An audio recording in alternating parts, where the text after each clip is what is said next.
Superman एक ऐसा super hero है जिसे मैं सुपर हीरोज की परिभाषा मानता हूँ। मतलब जितने भी गुण एक सुपर हीरो में होने चाहिए वो सब के सब सुपरमैन के अंदर है। लेकिन क्या सुपरमैन एक फ्लॉप सुपर हीरो है? ये तो हमें सुपरमैन की 9-10 पिक्चरें जितनी भी आई है उन सब के बारे में जानकारी लेने के बाद ही पता चलेगा। तो फिर देर किस बात की, शुरू करते हैं बिना किसी देरी के। मैन को सबसे पहले स्क्रीन पर देखा गया था 1948 में, जहां पर 15 एपिसोड की एक सीरीज आई थी। लेकिन इसके बारे में हम बात नहीं करेंगे क्योंकि ये बहुत पहले की बात है।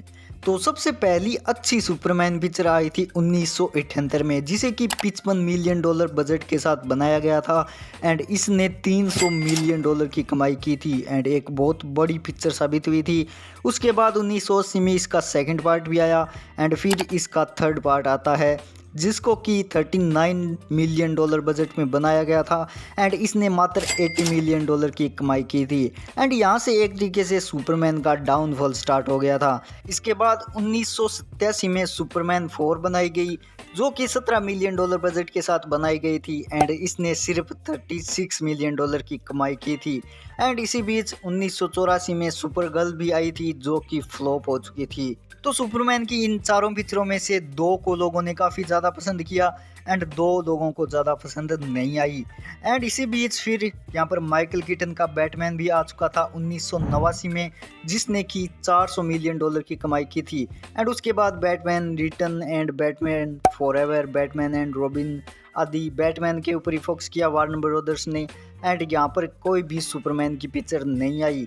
एंड यहाँ पर जो है सुपरमैन के लिए कई सारे प्रोजेक्ट जो है अनाउंस किए गए थे लेकिन कोई भी पिक्चर नहीं आई। फाइनली 6 प्रोजेक्ट कैंसिल होने के बाद 2006 में सुपरमैन रिटर्न आई।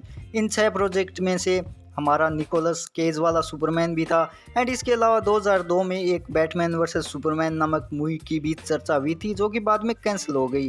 एंड फिर 2006 में सुपरमैन रिटर्न देखने को मिली जो कि लोगों को कोई खास पसंद नहीं आई थी। इस पिक्चर को लगभग $204 मिलियन बजट के साथ बनाया गया था जिसके बदले में इसने केवल $391 मिलियन की कमाई की थी। अब मैं यहाँ पर जो आंकड़े बता रहा हूँ ये बहुत सी अलग अलग जगहों पर थोड़े ऊपर नीचे दिए हुए हैं तो ज़्यादा ध्यान मत देना प्लीज़ इतना। एंड अब मैं तुम्हें ये $391 मिलियन की कमाई को कम क्यों बता रहा हूँ, क्योंकि 2002 में स्पाइडरमैन मूवी आ चुकी थी जिसने कि $821 मिलियन की कमाई की थी। एंड यहाँ पर एक्समैन की पिक्चरें आनी भी स्टार्ट हो चुकी थी एंड इस समय पर अच्छी पिक्चरें लगभग $1 बिलियन की कमाई करनी स्टार्ट हो चुकी थी। यहाँ पर लॉर्ड ऑफ द रिंग्स जैसी पिक्चरें भी आ गई थी। तो इस समय पर हॉलीवुड का मार्केट बहुत बड़ा हो चुका था एंड बाकी सभी से कंपेयर करें तो सुपरमैन रिटर्न ने ज़्यादा कुछ नहीं कमाया था। एंड इसके बाद हमें सुपरमैन देखने को मिलता है मैन ऑफ स्टील में जो कि लोगों को कोई खास पसंद नहीं आई थी, मतलब इसको मिक्स रिव्यूज़ मिले थे। एंड उसके बाद हमें सुपरमैन देखने को मिलता है सुपरमैन वर्सेस बैटमैन पे, जिसमें कि स्टूडियो वालों ने इतनी कैंची चलाई कि देखने लायक कुछ छोड़ा ही नहीं। एंड फिर हमें सुपरमैन देखने को मिलता है जस्टिस लीग में, मतलब यहाँ पर उन्हें कैंची चलानी चाहिए थी, वो भी हेनरी केवल के मूंछों पर, लेकिन उन्होंने यहाँ पर कैंची चलाई नहीं तो फिर पिक्चर भी नहीं चली।